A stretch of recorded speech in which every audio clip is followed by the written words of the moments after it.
La exhortación apostólica de Papa Francisco Evangelii Gaudium, cuyo nombre significa la alegría del Evangelio, trata sobre el anuncio del Evangelio en el mundo actual. Va dirigido a los fieles laicos, presbíteros, diáconos y personas consagradas. Se compone de una introducción y 5 capítulos. Son en total 288 parágrafos. En la introducción, con 3 apartados, habla sobre la alegría del Evangelio que se renueva y se comunica como una eterna novedad dulce y reconfortadora. Aquí, Papa Francisco enfatiza la tarea de la nueva evangelización. Dice que en la vida de la Iglesia debe manifestarse siempre que la iniciativa es de Dios, ya que Él nos amó primero, y que es Dios quien hace crecer. Todos tienen el derecho de recibir el Evangelio y los cristianos tienen el deber de anunciarlo sin excluir a nadie. Papa Francisco advierte que esto no debe hacerse como quien impone una nueva obligación, sino como quien comparte una alegría. Señala un horizonte bello y ofrece un banquete deseable.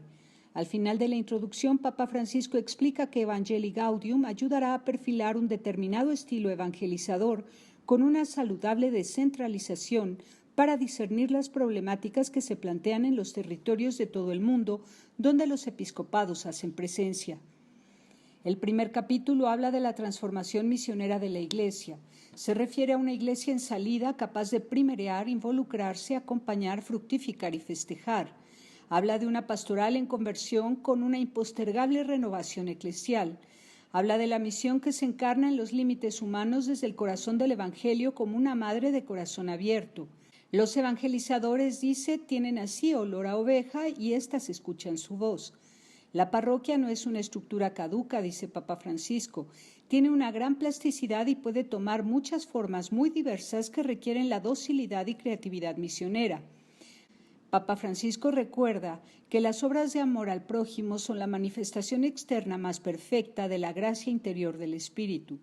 La actitud evangelizadora despierta la adhesión del corazón con cercanía, amor y testimonio. Hoy y siempre, dice, los pobres son los destinatarios privilegiados del Evangelio. Nunca los dejemos solos.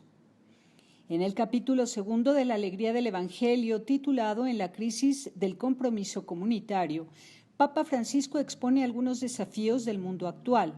No a una economía de la exclusión, no a la nueva idolatría del dinero, no a un dinero que gobierna en lugar de servir, no a la inequidad que genera violencia, entre otros retos relacionados con la cultura, la inculturación de la fe y las culturas urbanas. En este mismo capítulo advierte las tentaciones de los agentes pastorales e instruye para no caer en el egoísmo ni en el pesimismo estéril ni en la mundanidad espiritual. No a la guerra entre nosotros, dice Papa Francisco, y hace un llamado a la unidad sabiendo que los logros de uno son los logros de todos en común. Dios nos libre de una iglesia mundana bajo ropajes espirituales o pastorales. Esta mundanidad asfixiante se sana tomándole el gusto al aire del Espíritu Santo, que nos libera de estar centrados en nosotros mismos, escondidos en una apariencia religiosa vacía de Dios.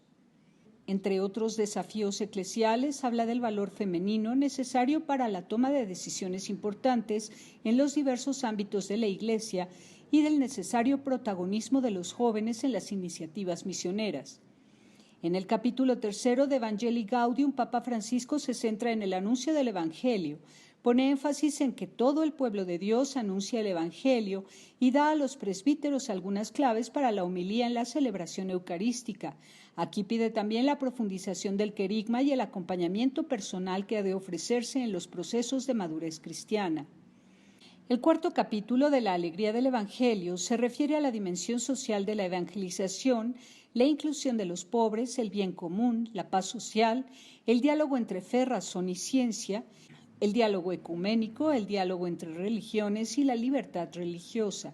Señala la gravedad de la división entre cristianos y la necesidad de reconocerse mutuamente como don unos para los otros, gracias al Espíritu que puede llevarnos cada vez más a la verdad y al bien. Una mirada muy especial se dirige al pueblo judío, dice Papa Francisco, cuya alianza con Dios jamás ha sido revocada porque los dones y el llamado de Dios son irrevocables. Papa Francisco dice que los cristianos no podemos considerar al judaísmo como una religión ajena, ni incluimos a los judíos entre aquellos llamados a dejar los ídolos para convertirse al verdadero Dios.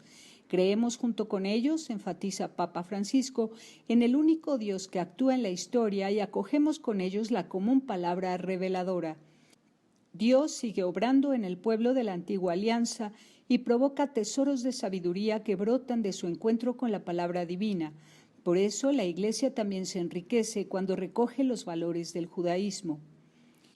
El quinto capítulo, titulado Evangelizadores con Espíritu, invita al encuentro personal con el amor de Jesús y se refiere a María como el regalo de Jesús a su pueblo.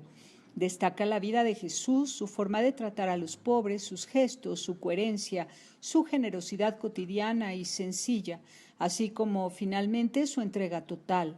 Papa Francisco recuerda que el Evangelio responde a las necesidades más profundas de las personas y su mensaje no puede engañar, ni manipular, ni desilusionar.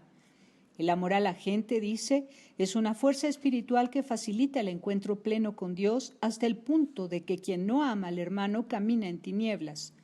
La fe, dice Papa Francisco, es también creerle a Él, a Dios en el Evangelio, creer que es verdad, que nos ama, que vive, que es capaz de intervenir misteriosamente, que no nos abandona, que saca bien del mal con su poder y con su infinita creatividad. La exhortación Evangelii Gaudium termina con una oración a María y se firma con el nombre de Francisco en Roma, 24 de noviembre, solemnidad de Jesucristo, Rey del Universo, en el año 2013, primero de su pontificado.